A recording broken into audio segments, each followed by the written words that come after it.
Vítejte ve společnosti Evofilm. To je první část našeho videoseriálu o instalaci tónovacích fólií Evofilm. Nezapomeňte se řídit pokyny a pracovat klidně a metodicky, abyste dosáhli co nejlepších výsledků. Nespěčejte. Naše nejlepší profesionální rady pro úspěšnou instalaci fólie Evofilm jsou: provádějte ji od počatí, s plným žaludkem a bez časového tlaku. Vyčistěte a vyleštěte vnitřní stranu okna. Odstraňte masnotu, nečistoty a částečky. Okraje okna čistěte obzvlášť pečlivě, jinak hrozí, že okenní fólie nepřilne. Naplňte kbelík horkou vodou a vložte do něj fólii na tónování oken, kterou chcete instalovat. V láhvi s rozprašovačem smíčejte aplikační kapalinu s horkou vodou.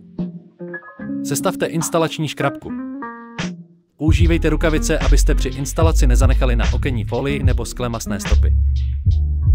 Pomocí houbového štětce naneste tenkou vrstvu instalačního gelu Evofilm EVO-gel podél okrajů okna, na které má být fólie připevněna. Gel udržuje okraje okenní fólie během šnutí na místě, aby nedocházelo k odlupování okrajů.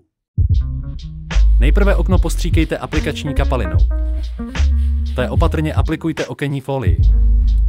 Umístěte fólii na okno a upravte ji tak, aby byla správně umístěna.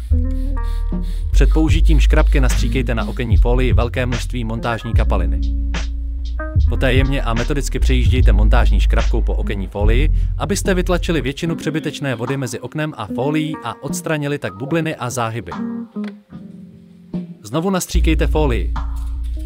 Přitlačte škrabku na okenní fólii o něco silněji a začněte vytlačovat montážní kapalinu mezi oknem a fólií.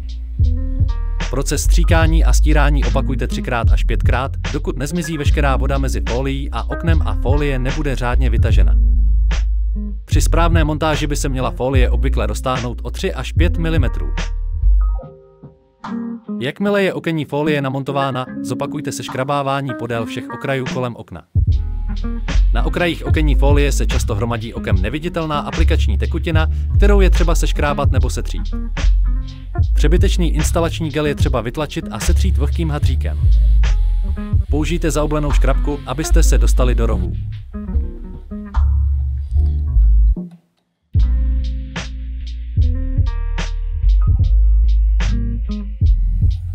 Nechte tónovací fólii zasnout.